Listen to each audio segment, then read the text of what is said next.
Welcome back for another week of Grace Kids Online. I'm so excited to be with you once again, even though today, for the first time in many, many weeks, many of us have been able to get together in person at the church today. And so hopefully I get to see a bunch of your faces at church today. And if not, you can watch this on here. You can watch this on here after services, since we're not having Grace Kids classes quite yet at the church building.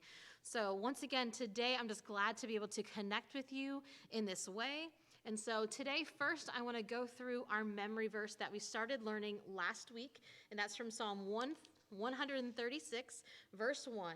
And it says, "Give thanks to the Lord, for he is good, and his love endures forever."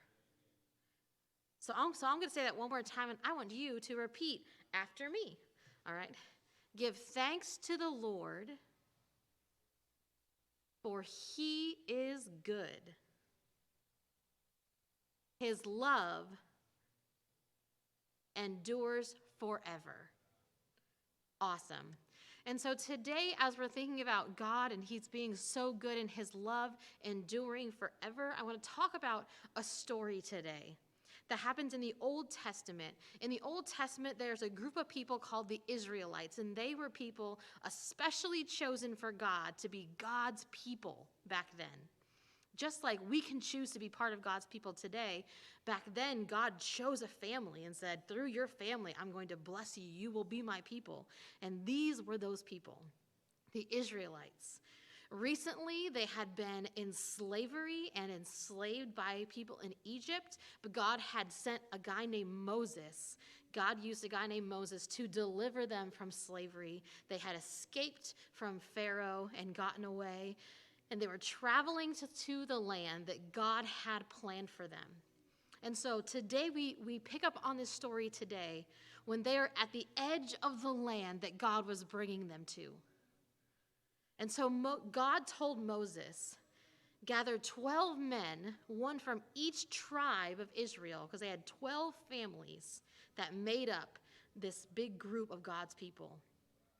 Pick one man from each group and send them into the land to explore and bring back their thoughts and what they saw and the knowledge of that area. Because God was going to give them this land. And so he sent these 12 people, these 12 spies went into this land, and they were there for the purpose of seeing what kind of people are they. Are there strong people there, or are they weak? Do they live in cities like camps, or do they have cities with walls? Are they big? Are they little? Can you grow crops there? What kind of land is it? And so they were exploring this area, seeing where the different people lived, if you could grow crops there, what kind of crops that was, seeing how the land was. And so they went in this area and they explored everything there. And they came back with a report of what they saw. And so they're giving this report, and this story is found in Numbers chapter 13. Okay, if you want to look this up later. And so they're reporting what they saw. And when they came back, sorry, I forgot one thing. When they were in this land that they were exploring, they cut off a bunch of grapes. You know, like when you go to the grocery store, you get a grape and it's on a bunch. They cut off one bunch of grapes off of a vine in this country, in this land, and it was so big they had to carry it on a pole, and two men had to help carry because that bunch of grapes was so big. Can you imagine having to carry grapes that were so big, you had to have someone else help you carry them? So can you look around your house and see if there's something around you that you can't pick up by yourself, that you would need someone else to help you? Why don't you try and pick that up? I'll give you a minute to do that. Try and pick something up that's too heavy for you, but maybe two of you could carry it. That's how big this clump of grapes, this thing of grapes was. It was so heavy. And so they came back with this report. And they said, yes, the land is beautiful. It surely is flowing with milk and honey, just like God said. There's Here are some of the fruits that came from there. This is where the people live. Their cities are large, and the people there are big and they're strong, and some of them are giants, like descendants of Anak. And so can you reach as high as you can go? Reach as high up in the air as you can reach. Even way beyond your hands, that's bigger than giants were. They were big. And so the people were big, but the land was beautiful. And one man out of these 12, there were 12 men that went, one of these men, his name was Caleb. And he was from the tribe of Judah. And Caleb tried to quiet the other men that were speaking about the big men and the fortified cities and all the bad things. And he said, "Let us go at once and take the land. We can certainly conquer it. Let us go at once and take the land, for we can certainly conquer it." Caleb was brave. Can you make a stance like you're brave? Can you put your hands in it? Brave. He was brave. Caleb was brave, and in this moment, those people had a decision to make. They could give in to the fear of the things that they saw that they were scared of, the big people, the fortified cities with big walls, and not think that they could conquer it, or they could know and remember and trust that God was on their side and that he was going to be with them every step of the way, and he was giving them this land, and they had a decision to make. And I'm going to leave it right there because you can look in your Bible in Numbers 14 and see the answer to what they did in this moment. But I think sometimes we have similar situations. We find ourselves on the edge of something that God has planned for us, or on the edge of a decision that needs made. And we can choose to trust in God, or we can choose to give in to fear.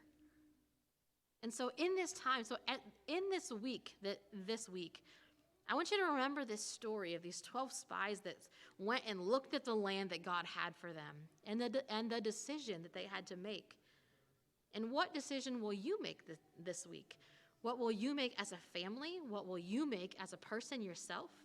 Will you live in fear of the things that you're scared of? Or will you trust in God that he is good, just like our memory verse says, that he is good and his love endures forever? I don't know about you, but I want to choose to believe and remember that he is good and his love endures forever, and to trust him with the things that come next. And so this week, as you're together, I just want you to talk with your family and the other adults in your house. What are some things that scare you? What are some ways that we can look to God when we're afraid? And so we can discuss that with our family. What can we say to God when we're in a new place that seems scary or different or weird, or when we go somewhere that doesn't seem the same anymore? I think of all this time that we've been spending at our homes. When we can finally go out somewhere else, it's going to feel a little different. People may have masks on. It may look a little different. It may not seem the same. But remembering that we can trust God in the midst of it. And so this week as a family, maybe you can talk about the different fruits that you eat. Just like in this story, they had the huge grapes that they had to carry. What are some new fruits that you could try together? Or talk about some different things. And remembering to trust God in that. And lastly, maybe you can walk around your yard and explore, just like these guys did, just like these men did in this story. Go explore your backyard, your front yard, the outside of your house, as if you're seeing it for the first time. Pretend that you had never seen it before. Pretend you're experiencing it for the first time. And what do you see? And what do you notice? What is there? What do you like or not like? And so those are just some things you can do this week. And just remember our memory verse from Psalm 136, verse 1.